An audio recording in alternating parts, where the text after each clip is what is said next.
Hello everyone. तो इस video में हम बीपीएससी मेंस के हिस्ट्री सेक्शन में जो तीन पर्सनालिटीज आपको देखने को मिलेगा सिलेबस में, महात्मा गांधी, जवाहरलाल नेहरू और रविंद्रनाथ टैगोर, तो इन तीनों की विचारधाराओं से जुड़े सवाल पूछे जाते हैं।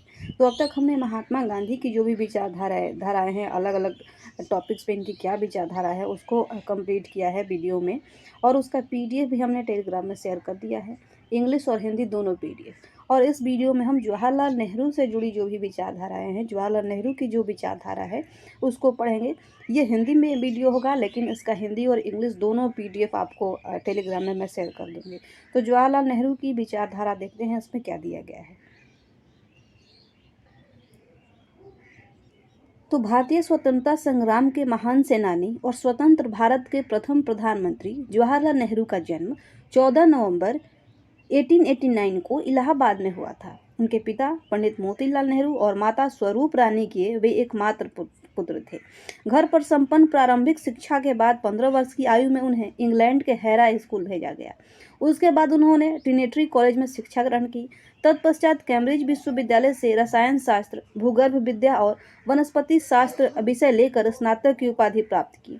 इसके बाद उन्होंने कानून की व्यावसायिक डिग्री प्राप्त की। 1912 में वे बैरिस्टर बने और उसी वर्ष भारत लौटकर इलाहाबाद में उन्होंने वकालत की।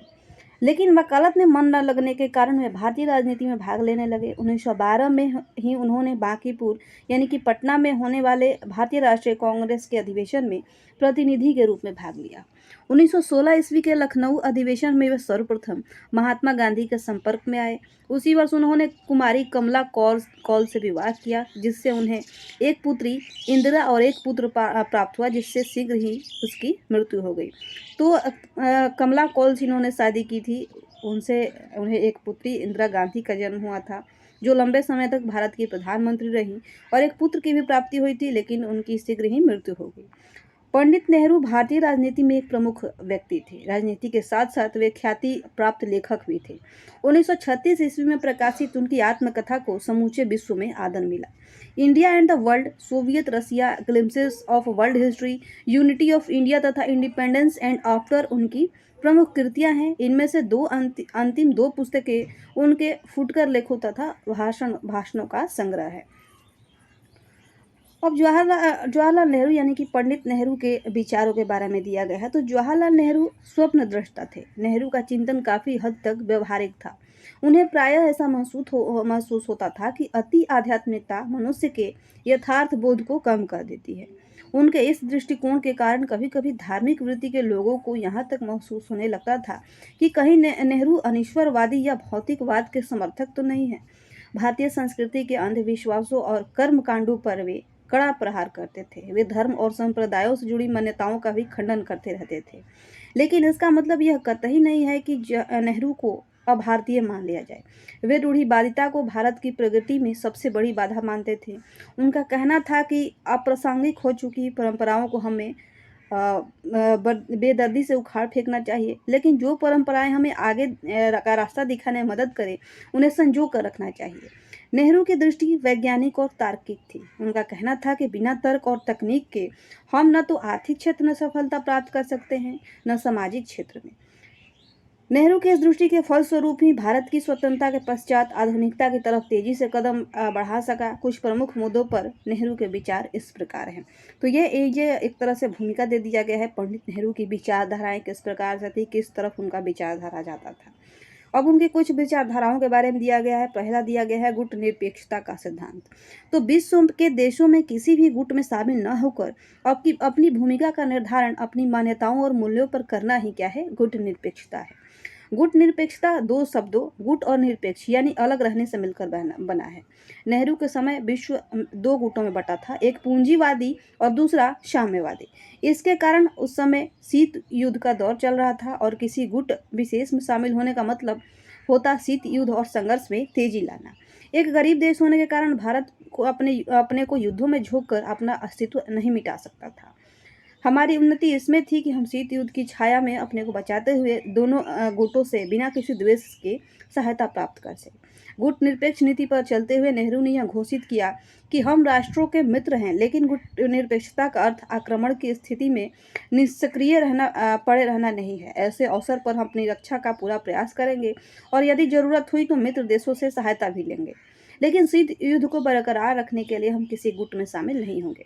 तो गुट निरपेक्षता का मतलब क्या हुआ कि उस समय शीत युद्ध चल रहा था और किसी भी गुट में, जो विश्व दो गुटों में बट गया था, इन दोनों में से किसी गुट में ना शामिल होकर अपनी मान्यताओं और मूल्यों पर जो है अपनी भूमिका का निर्धारण करना, इसे ही गुट निरपेक्षता कहा गया। और उन्होंने ये भी कहा कि गुटनिरपेक्षता का मतलब ये नहीं है कि अगर आक्रमण की स्थिति आ जाए तभी हम निष्क्रिय रहेंगे। ऐसे अवसर पर हम अपनी रक्षा का पूरा प्रयास करेंगे और यदि जरूरत पड़ती है तो हम मित्र देशों से सहायता भी लेंगे। गुटनिरपेक्षता का सिद्धांत राष्ट्रीय स्वाधीनता का सिद्धांत है। किसी भी गुट में शामिल होने का अर्थ है अपना विकास अपनी आवश्यकताओं के अनुरूप नहीं, बल्कि दूसरों के निहित स्वार्थों के अनुरूप होने देना। ऐसी स्थिति में कोई भी देश पूरी तरह एक स्वाधीन देश कैसे कहा जा सकता है? गुट में शामिल होकर हम अपने देश के हित में स्वतंत्रतापूर्वक निर्णय भी नहीं ले सकते। अपनी आवश्यकताओं के अनुरूप कार्य करने की स्वतंत्रता ही आत्मनिर्णय की स्थिति है। स्वतंत्रता के उपरांत भारत की ठोस प्रगति के लिए नेहरू के गुटनिरपेक्ष नीति का अनुसरण किया। स्वतंत्र भारत के समक्ष जो समस्याएं थीं उसका निदान साम्यवाद या पूंजीवाद से नहीं था। भारत को लोकतांत्रिक समाजवादी राष्ट्र बनाने के लिए नेहरू ने गुटनिरपेक्षता की नीति का पालन किया। इसलिए भारत के संदर्भ में गुटनिरपेक्षता के सिद्धांत को महज तटस्थता का सिद्धांत नहीं मानना चाहिए। इसी नीति पर चलते हुए नेहरू ने 1954 में भारत चीन समझौते के अवसर पर पंचशील सिद्धांत की परिकल्पना की। यह पंचशील अर्थात 5 सिद्धांत कौन कौन से थे? तो एक दूसरे के ऊपर आक्रमण नहीं करना, समानता के आधार पर एक दूसरे की सहायता करना, शांतिपूर्ण सह अस्तित्व, एक दूसरे के आंतरिक मामलों में हस्तक्षेप नहीं करना और एक दूसरे की स्वतंत्रता और अखंडता का सम्मान करना। ये पांचों सिद्धांत शांतिपूर्ण सह अस्तित्व की भावना पर आधारित थे। इस समझौते को नेहरू की विशेष उपलब्धि माना गया। पंचशील के सिद्धांत पर आधारित जो समझौता नेहरू ने किया था वह उनके द्वारा अंतर्राष्ट्रीयवाद की ओर बढ़ाया गया एक कदम था। नेहरू की हार्दिक इच्छा थी कि युद्धों को हर संभव कोशिश करके टाला जाए। विश्व के सभी राष्ट्र एक दूसरे की भावनाओं को समझने की कोशिश करें और समस्त विश्व शांतिपूर्ण तरीके से एक हो जाए। उनकी इसी सोच का नतीजा निर्गुट आंदोलन के रूप में सामने आया। अब कल्याणकारी राज्य की अवधारणा क्या थी जवाहरलाल नेहरू की? तो कल्याणकारी राज्य की अवधारणा के तहत नेहरू आर्थिक सिद्धांतों का इस्तेमाल समानता के उद्देश्य को पाने के लिए करना चाहते थे। इस अवधारणा के मुताबिक राज्य द्वारा जन कल्याण अर्थात जनता की भलाई के लिए कार्य किए जाए। लोकतांत्रिक समाजवादी राज्य का लक्ष्य जनता को उन्नति होता है, न कि पूंजीवादी राज्य व्यवस्था की तरफ लाभ कमाना। नेहरू का यह विचार था कि यदि किसी आर्थिक योजना के संचालन से आर्थिक लाभ की बजाय हानि भी उठानी पड़े तो ऐसा करने में कोई हर्ज नहीं है। शिक्षा, स्वास्थ्य, स्वच्छता, पर्यावरण इत्यादि से संबंधित कार्यक्रमों में आर्थिक लाभ नहीं मिलता है, फिर भी इन कार्यक्रमों पर अमल जारी रखना चाहिए। यानी कि उनका ये मानना था कि कोई आर्थिक योजना है और उसके संचालन से अगर हमारे पास आर्थिक लाभ नहीं भी होता है, हमें हानि भी होती है, तो भी हमें उस काम को जारी रखना चाहिए। जैसे कि शिक्षा का काम, स्वास्थ्य का काम, स्वच्छता का काम, पर्यावरण को स्वच्छ रखने का काम, इन सभी जो कार्यक्रम हैं इनसे हमें कोई आर्थिक लाभ ज़्यादातर प्राप्त नहीं होता है, फिर भी हमें इन तरह के कार्यक्रमों को जारी रखना चाहिए, इस तरह के कार्यक्रमों को करना चाहिए। लोक कल्याणकारी देश के सभी नागरिकों को वे सभी सुविधाएं मिलनी चाहिए जिन पर एक अच्छे सुसंस्कृत जीवन की संभावनाएं निर्भर हों। सरकार का यह कर्तव्य है कि वह लोगों में ऐसी जागृति उत्पन्न करे जिससे कि वे समझ सके कि राज्य के समस्त क्रियाकलाप उनके हित के लिए चलाए जा रहे हैं। ऐसी स्थिति में नागरिक भी उन कार्यक्रमों के साथ पूरा सहयोग करेंगे। नेक्स्ट है राष्ट्रीयतावाद और अंतर्राष्ट्रीयतावाद। तो इन टॉपिक्स को लेकर नेहरू जी की क्या विचारधारा थी? तो एक विश्व समुदाय नेहरू का स्वप्न था। वे जाति, संप्रदाय और धर्म पर आधारित संकीर्णताओं से ऊपर उठकर एक ऐसे राष्ट्र का निर्माण करना चाहते थे जिसका स्वरूप अंतर्राष्ट्रीय हो। नेहरू का समाजवादी दृष्टिकोण, उनकी गुटनिरपेक्षता की नीति, उनके द्वारा निरूपित आर्थिक व्यवस्था आदि सभी राजनीतिक सिद्धांत समानता और अंतर्राष्ट्रीयता की भावना से ओतप्रोत रहे हैं। वे सामाजिक समानता के कट्टर समर्थक होने के नाते भारतीय समाज में व्याप्त जातिगत संकीर्णताओं के बंधन को पूरी तरह से काट देना चाहते थे। वे जानते थे कि इन संकीर्णताओं के पीछे सामाजिक और आर्थिक व्यवस्थाएं हैं जो आधुनिक विश्व के संदर्भ में निरर्थक साबित हो चुकी है। नेहरू वर्ण व्यवस्था के भी प्रखर विरोधी थे। नेहरू अंतर्राष्ट्रीयता के क्षेत्र में शांति के कट्टर पक्षधर थे। विश्व शांति से संबंधित कार्यों में उनकी दो महत्वपूर्ण उपलब्धियां हैं। एक है गुटनिरपेक्षता की नीति और दूसरा है पंचशील का सिद्धांत।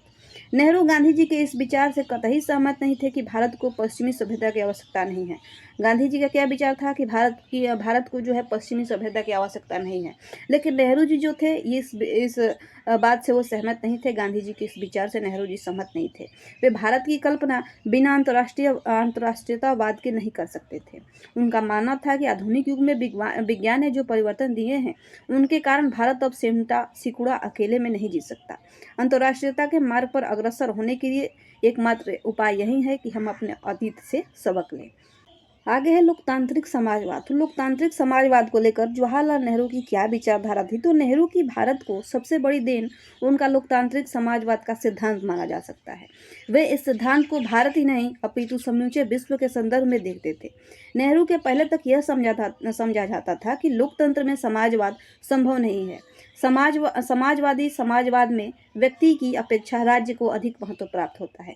नेहरू का यह मानना था कि जो साम्यवादी है, यह समाजवाद में व्यक्ति की अपेक्षा राज्य को अधिक महत्व दिया जाता है। लेकिन नेहरू व्यक्ति की गरिमा में काफ़ी निष्ठा रखते थे। वे समानता के भी समर्थक थे। वे न तो व्यक्तिवादी दृष्टिकोण का त्याग करना चाहते थे और न हो साम्यवादी समाजवाद का। इसलिए उन्होंने अपनी दूरदर्शी सोच से एक नया राजनीतिक व्यवस्था की परिकल्पना की। नेहरू को गांधी और मार्क्स दोनों ने ही प्रभावित किया था। यही कारण है कि उन्होंने दोनों के बीच का मार्ग निकाला।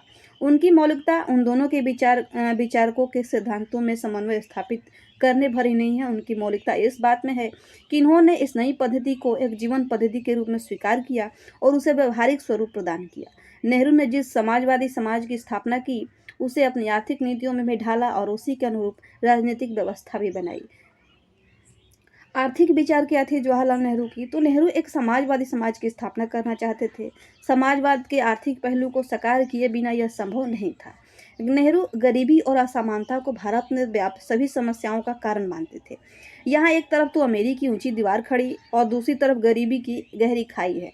इस विषमता को जब तक पूरी तरह नष्ट नहीं किया जाएगा तब तक समानता या राष्ट्रीय एकता की बात करना अनौचित्यपूर्ण है।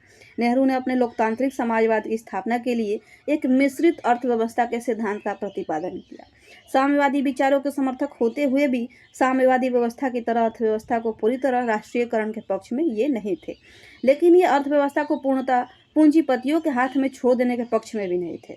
उन्हें देश को आर्थिक अव्यवस्था तथा अंग्रेजों के 200 साल के शोषण की पूरी जानकारी थी। नेहरू गांधी जी के न्यायिकता सिद्धांत को अव्यवहारिक मानते थे। उनके मतानुसार भारत के लिए वही अर्थव्यवस्था उपयुक्त होगी जो न तो पूरी तरह पूंजीवादी सिद्धांतों पर आधारित हो और न ही पूर्णतः साम्यवादी सिद्धांतों पर। भारत के तमाम अर्थशास्त्रियों की सलाह लेकर नेहरू ने भारत में दो तरह की अर्थव्यवस्था लागू की। पहला, राष्ट्रीयकरण के अंतर्गत आने वाली सरकारी सार्वजनिक संस्थान जिसे पब्लिक सेक्टर कहा गया, और दूसरा निजी क्षेत्र यानी कि प्राइवेट सेक्टर जिसे कहा गया। नेहरू द्वारा प्रतिपादित इसी व्यवस्था को मिश्रित अर्थव्यवस्था का नाम दिया गया। नेहरू ने भारत के लिए मिश्रित अर्थव्यवस्था की नीति अपनाई। दरअसल भारत में पिछले काफ़ी समय से पूंजी कुछ ही लोगों के हाथ में सीमित होकर रह गई थी। नेहरू ने सोचा कि यदि इस वर्ग को कुछ सुविधा उपलब्ध करा दी जाए और पूंजी निवेश से लाभ कमाने दिया जाए तो वे न केवल उत्पादन बढ़ाने में रुचि लेंगे अपितु वे राष्ट्र को समानता की ओर भी ले जा सकते हैं। दूसरी ओर इन्होंने यह भी सोचा कि सरकार के पास इतना धन नहीं है कि वह हर उद्योग को अपने बलबूते पर चला सके। इसके साथ ही उन्हें यह भी ध्यान में था कि स्वतंत्रता के तुरंत बाद ही सरकार लाभ कमाने की नीति पर नहीं चल सकती। इसलिए देश की तत्कालीन स्थिति को देखते हुए यही उचित समझा गया कि कुछ महत्वपूर्ण उद्योग तो सार्वजनिक क्षेत्र तक ही सीमित रखा जाए और शेष को निजी हाथों में सौंपकर दोनों क्षेत्रों को समान रूप से कार्य करने दिया जाना चाहिए। पूंजीपतियों के पास संचित धन को यदि सरकार उस समय अपने हाथ में ले लेती तो उनके अनेक दुष्परिणाम सामने आ सकते थे। सरकारी क्षेत्र में पूरी तरह उत्पादन क्षमता हासिल करने के लिए लंबे समय की जरूरत होती है, लेकिन भारत जैसे निर्धन और विकासशील देश के आर्थिक विकास के लिए इतना लंबा समय उपलब्ध नहीं था। इसलिए कुछ बड़े उद्योगों को जो भारत की रक्षा तथा विकास से संबंधित थे उनको सार्वजनिक क्षेत्र के अंतर्गत ले लिया गया तथा बाकी उद्योगों को निजी क्षेत्र में ही रहने दिया गया।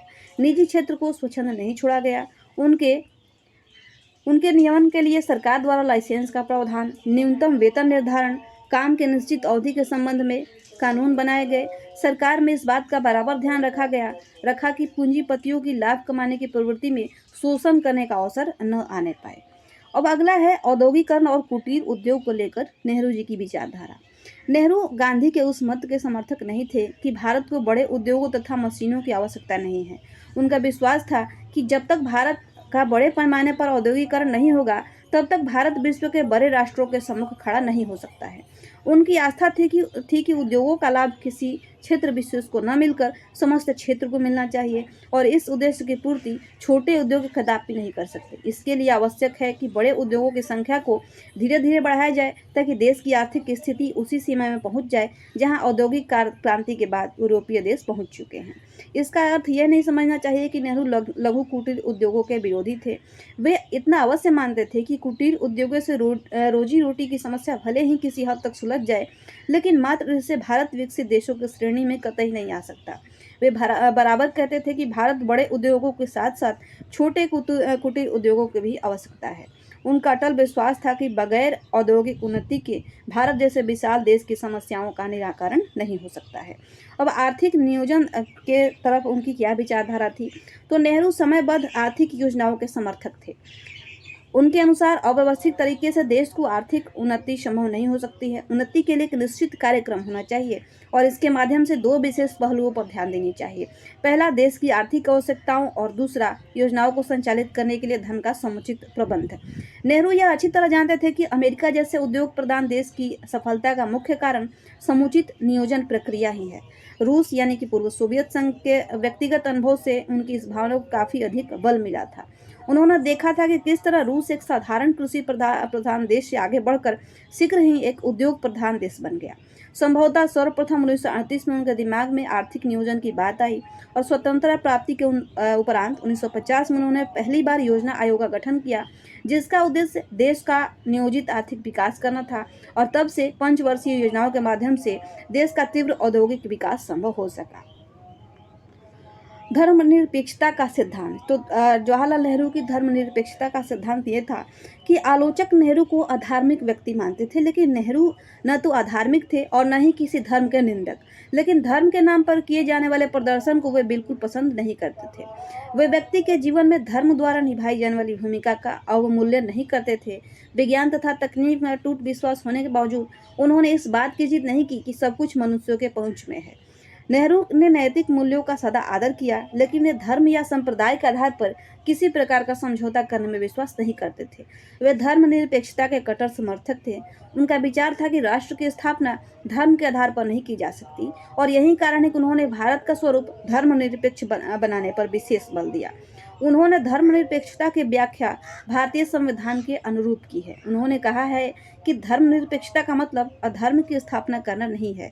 उनके अनुसार देश या सरकार का कर्तव्य यह है कि वह सभी धर्मों का आदर करे, क्योंकि उसका अपना कोई धर्म नहीं होना चाहिए।